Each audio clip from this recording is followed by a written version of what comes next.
Good evening everyone, कैसे हैं आप सब लोग। आई होप सब अच्छे ही होंगे। और आज की वीडियो में मैं बहुत ही अच्छी से एक चीज़ बताने वाली हूँ जो कि आपकी इस लॉ ऑफ अट्रैक्शन की जर्नी में बहुत हेल्प करेगी। और इस जर्नी ने मुझे भी बहुत हेल्प की है, इसलिए मैं ये सच्चाई आपको बताने वाली हूँ। क्योंकि बहुत सारे लोग बोलते हैं आप लोगों को क्यों गलत रास्ता दिखा रहे हो। एक्चुअली गलत रास्ता तो अभी तक था जो आप फॉलो कर रहे थे, सही रास्ता तो यही है।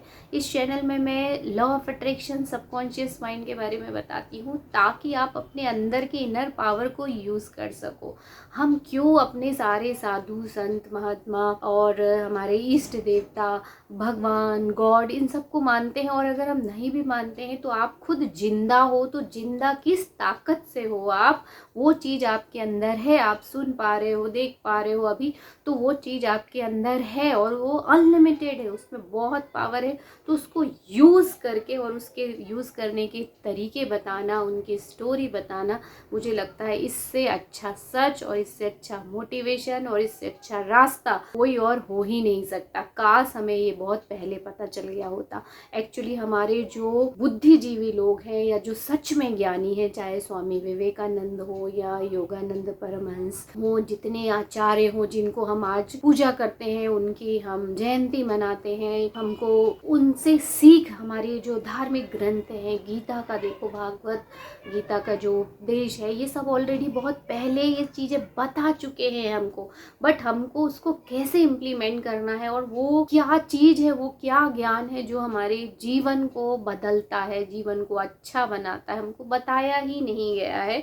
तो अगर उसको सहज सरल रूप में हमें पहले बताया गया होता तो शायद अभी के जो 5-10 साल में मोटिवेशन को लेके या लॉ ऑफ अट्रैक्शन को लेके या हमारे माइंड को, सबकॉन्शियस माइंड कैसे काम करता है या क्वांटम फील्ड क्या है, उसमें नोबेल प्राइज मिला है साइंटिस्ट को। तो ये सब चीज़ें फैक्ट है, इन सब के ऊपर उतना ध्यान लोगों का नहीं जाता या इसको इतना बढ़ावा नहीं मिलता। क्योंकि हमारे ग्रंथों में या हमारे जो पुराने वेद शास्त्र, हर धर्म के, मैं ये नहीं बोल रही हूँ सिर्फ हमारे धर्म के, बहुत सारे धर्म के जो धार्मिक ग्रंथ है, अगर उनकी सीख हमको सही तरीके से दी गई होती, कि हम बोलते तो रहते हैं, जैसे मान लो हम ओम ओम हम कितना जाप करते हैं, शुरू से हमें सिखाया जाता है गायत्री मंत्र पढ़ो, ओम भूर्भुवः स्वाहा ये मंत्र है गायत्री, इसको पढ़ो आप, ओम नमः शिवाय का जाप करो, बहुत सारे मंत्र हैं। पर कई बार क्या होता है, ये मंत्रों के जाप हम करते, पर हमें क्यों करना है और इससे क्या होगा और हमें वो चीज मिलेगी क्या जो हम चाहते हैं, ये हमें नहीं सिखाया जाता। और जो कर रहे होते हैं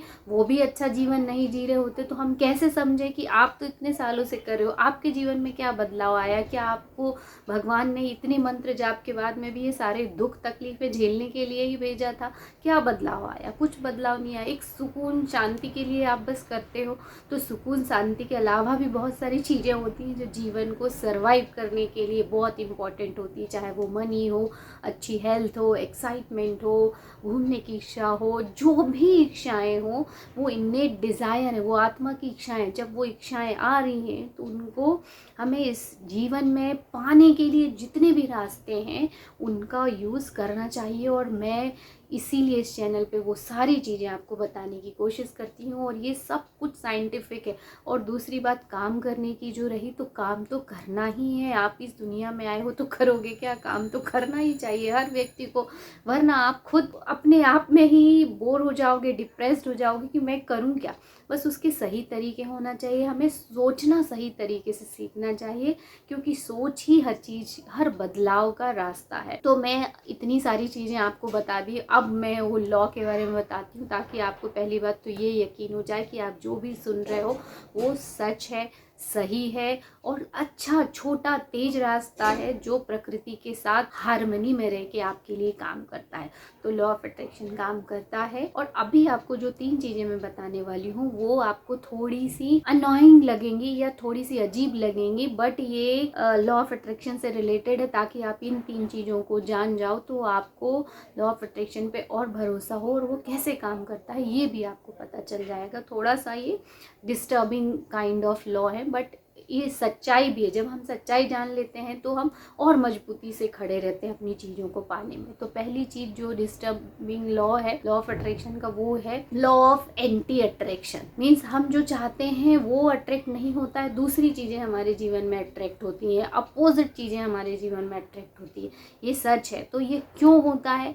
क्यों? इसका कारण ये है कि आपका फोकस जहाँ जाता है, आपकी एनर्जी वहाँ जाती है, आपकी अटेंशन जहाँ जाती है, वहीं आप वो चीज़ें एनर्जाइज होके या मटेरियलाइज होके आपके जीवन में आती हैं। तो इम्पॉर्टेंट चीज़ ये है कि आप जो चीज़ चाह रहे हो उस पर ध्यान नहीं दे रहे हो, उसकी वजह आपके पास क्या नहीं है या आप क्या नहीं चाहते हो उस पर आपका फोकस या अटेंशन ज़्यादा जा रहा है, इसकी वजह से वो आ रहा है।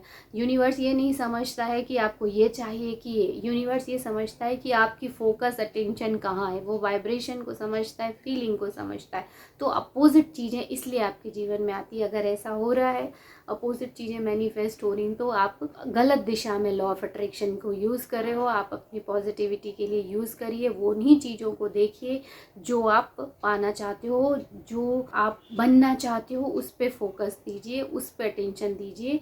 फेलियर से बचने के लिए अगर आप अटेंशन दोगे तो भी आप अपोजिट चीज़ों को ही अट्रैक्ट करोगे। आप सक्सेसफुल कैसे हो, मतलब आप स्किल्स सीखिए नए, या उसमें क्या क्या आप इम्प्रूवमेंट कर सकते हो, कैसे आप और सक्सेस को हासिल कर सकते हो, उन चीज़ों पे जब आप फोकस करोगे तो फिर आपकी पॉजिटिव चीज़ें या जो आप चाहते हो वो अट्रैक्ट करोगे। दूसरा लॉ है लॉ ऑफ मीन्स लॉस का या अपोजिट क्रिएशन का लॉ है। अपोजिट क्रिएशन का लॉ ये है कि मान लो आप कोई चीज़ मांग रहे हो और वो चीज़ आने से पहले जो चीज़ है वो भी ख़राब हो जाती है। कई बार ऐसा होता है ना कि हम नई गाड़ी मैनिफेस्ट करना चाहते हैं और हमारी पुरानी गाड़ी हमें दिन पे दिन और प्रॉब्लम देती जाती है। एक चीज़ टूटी, हम विजुलाइज कर रहे हैं हमारे जो हाथ है वो न्यू गाड़ी की स्टीयरिंग में है, और दूसरे दिन ही जब हम सो के उठते हैं तो हम जब ड्राइव करते हैं या गाड़ी निकालते हैं तो देखते हैं आज ब्रेक ख़राब हो गया, आज ये टूट गया, कल वो। तो ये जो चीज़ें हैं ये अपोजिट इसलिए हो रही होती हैं क्योंकि ये न्यू क्रिएशन का लॉ है। उसको एक्सेप्ट करो और फिर भी जहाँ तक संभव हो उसको रिपेयर करा के वापस उसी फीलिंग में आओ, क्योंकि यूनिवर्स आपको टेस्ट कर रहा है। यूनिवर्स आपको देखता है कि आप कैसे महसूस करते हो उन सब चीज़ों में, वो हमारे टेस्ट से पास हो पाते हो कि नहीं। तो इस चीज़ को भी एक्सेप्ट करो कि कोई बड़ी चीज़ आने वाली है, इसलिए ये लॉस हो रहा है, या लॉ ऑफ अपोजिट क्रिएशन होता है। तीसरी एक चीज़ होती है कि प्रेजेंट कंडीशन, उसको बोलते हैं law of fiction growth. Means आप जो भी चीज़ें आप चाहते हो जीवन में, कई बार वो नहीं रहती हैं और हम उसको सोचते हैं कि वो हमारे जीवन में आएंगी।